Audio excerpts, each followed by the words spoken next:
മഹാനായ സ്വഹാബി അബ്ദുല്ലാഹിബ്നു മസ്ഊദ് റളിയല്ലാഹു അൻഹു ഇദ്ദേഹത്തെ നോക്കി ഇങ്ങനെ പറയാറുണ്ടായിരുന്നു: ഞാൻ ഖുർആനും ഹദീസും പഠിച്ചതുപോലെയാണ് നീയും അവ രണ്ടും പഠിച്ചിട്ടുള്ളത്.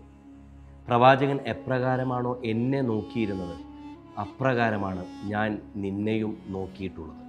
സാക്ഷാൽ ഇമാം അബൂ ഹനീഫയുടെ മദ്ഹബിന് അടിത്തറയിട്ട കൂഫയിലെ ജ്ഞാനവൃക്ഷം ഇമാം അൽക്കമ ഇബ്നു ഖൈസ്, അദ്ദേഹത്തിൻ്റെ ചരിത്രം ഹനഫി ഫിഖ്ഹിൻ്റെ വേരുകൾ കൂടി തേടിയുള്ള ചരിത്രമാണ്.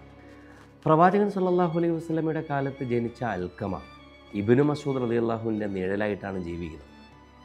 ഇബ്നു മസ്ഊദിൻ്റെ നടത്തം, സംസാരം, ഫത്വ നൽകുന്ന ശൈലി എന്നിവയെല്ലാം അൽക്കമ അതേപടി പകർത്തി.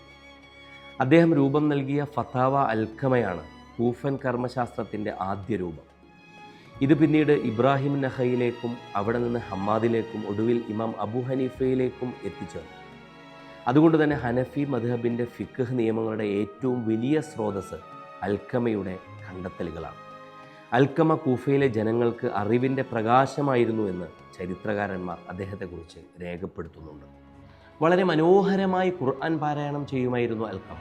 അദ്ദേഹത്തെ വിളിപ്പിച്ച് ഇബ്നു മസ്ഊദ് റളിയല്ലാഹു അൻഹു ഖുർആൻ പാരായണം ചെയ്യിപ്പിക്കാറുണ്ടായിരുന്നു. ചിലപ്പോഴൊക്കെ ഇബ്നു മസ്ഊദ് റളിയല്ലാഹു അൻഹു അത് കേട്ട് വാവിട്ട് കരയാറുണ്ടായിരുന്നു.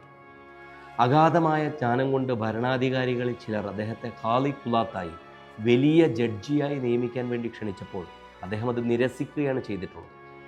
ഭരണാധികാരികളിൽ നിന്ന് നാം എന്ത് സ്വീകരിക്കുന്നുവോ അതിൻ്റെ ഇരട്ടിയായി നമുക്ക് അറിവ് നഷ്ടപ്പെടുന്നുണ്ട് എന്നാണ് അൽക്കമ അതിനോടെല്ലാം പ്രതിവചിച്ചത്. ഹിജ്റ വർഷം 63 കൂഫയിൽ വെച്ചാണ് അൽക്കമ വഫാത്താകുന്നത്. ഹനഫി ഫിഖ്ഹിൻ്റെ എല്ലാ കർമ്മശാസ്ത്ര നിയമങ്ങളും എന്നും കടപ്പെട്ടിരിക്കുന്നത് ആ മഹാപണ്ഡിതനോടാണ്.